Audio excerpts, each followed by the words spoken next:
Seorang kepala sekolah di Kabupaten Goa, Sulawesi Selatan berinisial MS ditetapkan sebagai tersangka atas dugaan kasus korupsi dana bantuan sosial. Tersangka akan ditahan selama 20 hari untuk pengembangan kasus korupsi yang melibatkan sejumlah pejabat daerah. KIP, dana bos, banyak hancur ini. Gak usah tambah akhirat kalau memang banyak korupsi uang negara habis, bukan untuk rakyat.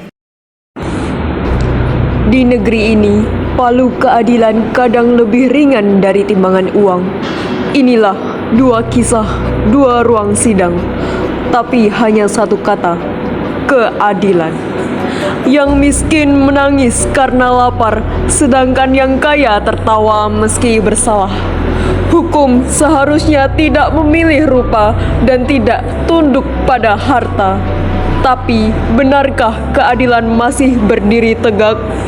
Ataukah ia mulai goyah di tengah gemuruh dunia?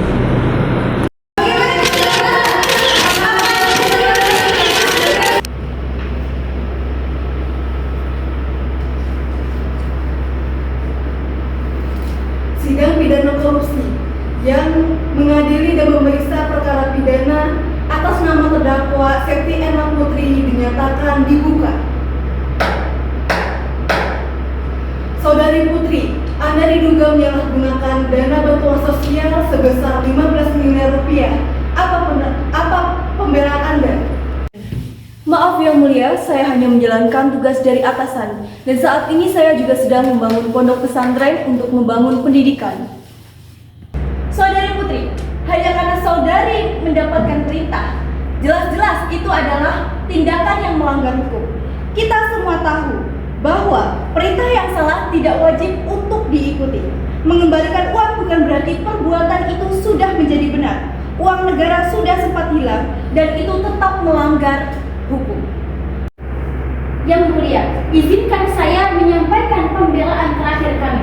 Yang pertama, klien kami tidak melakukan kesalahan dan tidak bertindak atas inisiatif pribadi. Ia hanya menjalankan tugas dan perintah dari atasan dalam struktur hierarkis yang mengikat. Kedua, seluruh kerugian negara telah dikembalikan secara utuh dan tanpa paksaan. Ini menunjukkan adanya itikat baik dalam memperbaiki kesalahan dan bertanggung jawab. Ia tidak melarikan diri, tidak bersembunyi, tetapi justru hadir di hadapan publik dan di hadapan hukum dengan penuh keterbukaan. Yang ketiga, dan ini yang mungkin sering luput dari perhatian publik, bahwa klien kami adalah sosok yang aktif dalam kegiatan-kegiatan sosial. Ia membiayai operasional di salah satu pondok pesantren di daerah terpencil. Ia membantu anak-anak kurang mampu untuk bisa terus bersekolah dan menjadi donatur tetap dalam kegiatan kemanusiaan. Yang Mulia, jika hukum hanya bertujuan untuk menghukum, maka kita akan kehilangan dari sisi kemanusiaan dan keadilan itu sendiri. Dalam konteks ini, maka penjara bukanlah solusi. Justru dengan kebebasan klien saya, maka klien saya akan terus memberikan manfaat bagi banyak masyarakat. Oleh karena itu, kami memohon kepada Yang Mulia bahwa untuk mempertimbangkan segala aspek sebagai dasar keringanan, bahwa keadilan tidak hanya tentang membalas kesalahan. Oleh karena itu, Yang Mulia, kami memohon kepada Yang Mulia untuk mempertimbangkan segala aspek ini sebagai dasar keringanan, bahwa keadilan tidak hanya tentang membalas kesalahan, tetapi juga memberi ruang untuk penebusan. Terima kasih, Yang Mulia. Yang Mulia, tolong dipertimbangkan kembali. Meskipun uang sudah dikembalikan, kerugian negara tetap terjadi dan kepercayaan rakyat kepada hukum telah rusak. Oleh karena itu, demi keadilan, kami menuntut 1 tahun penjara dengan masa percobaan dan denda agar ada pertanggungjawaban dari tindakan yang dilakukan. Baik, dengan pertimbangan status sosial dan pengembalian dana, terdakwa Putri dijatuhi hukuman 1 tahun penjara dengan masa percobaan. Dengan demikian, sidang ditutup.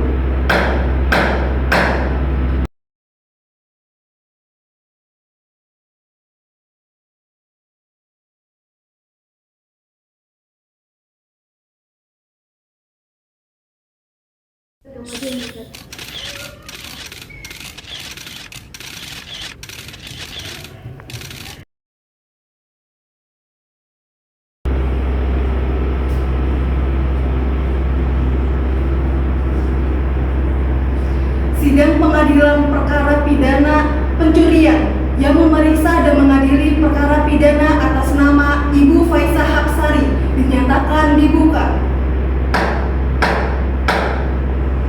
Ibu Faisah, warga Desa Bantul, Anda kedapatan menebang pohon di hutan lindung. Apa alasan Anda melakukan itu? Anak saya sakit, saya tidak punya uang untuk membeli obat.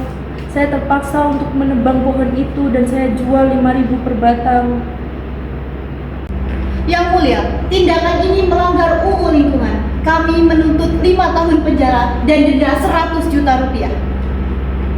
Saya benar-benar tidak mampu membayar denda sebesar itu, apalagi menjalani hukuman selama 5 tahun. Saya cuma orang biasa yang berjuang untuk keluarga. Mohon kasih. Yang mulia, kasihanilah klien saya. Ia hanyalah seorang ibu yang terdesak karena keadaan. Rasanya tidak adil jika hukum hanya keras pada orang kecil. Yang mulia, hukum harus ditegakkan sama untuk semua orang. Tidak peduli itu siapa. Jika kita memberikan keringanan hanya karena alasan pribadi, maka keadilan tidak akan tercapai. Ibu Faisal memang orang biasa, tapi jika melanggar hukum, tetap harus bertanggung jawab atas tindakan yang dia perbuat. Yang mulia, saya cuma ingin hidup dengan tenang dan bisa jaga anak saya. Saya terpaksa, bukan karena saya jahat. Tolong kasihanilah saya. Saya janji tidak akan mengulanginya lagi. Yang mulia, tolong dipikirkan lagi keadaan klien saya. Dia sudah menyesal dan siap bertanggung jawab. Kami minta supaya hukuman bisa lebih ringan supaya adil dan ada rasa kemanusiaannya. Yang mulia, saya tahu ibu ini menyesal, tetapi aturan harus tetap dijalankan. Jadi, hukumannya harus disesuaikan supaya tercapai keadilan.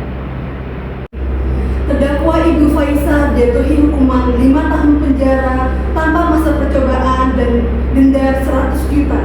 Dengan demikian sidang ditutup. 2 ruang sidang, 2 keputusan. Yang satu mencuri demi kekuasaan, yang satu mencuri demi kehidupan. Tapi hukum, masihkah ia netral? Apa arti keadilan jika palunya hanya berat untuk mereka yang tak punya suara? Apakah hukum hanya tajam ke bawah dan tumpul ke atas? Atau hukum yang mulai buta pada luka-luka ketidakadilan? Di balik toga dan meja hijau, masihkah nurani punya tempat? Atau semuanya hanya soal siapa yang bisa membayar lebih cepat?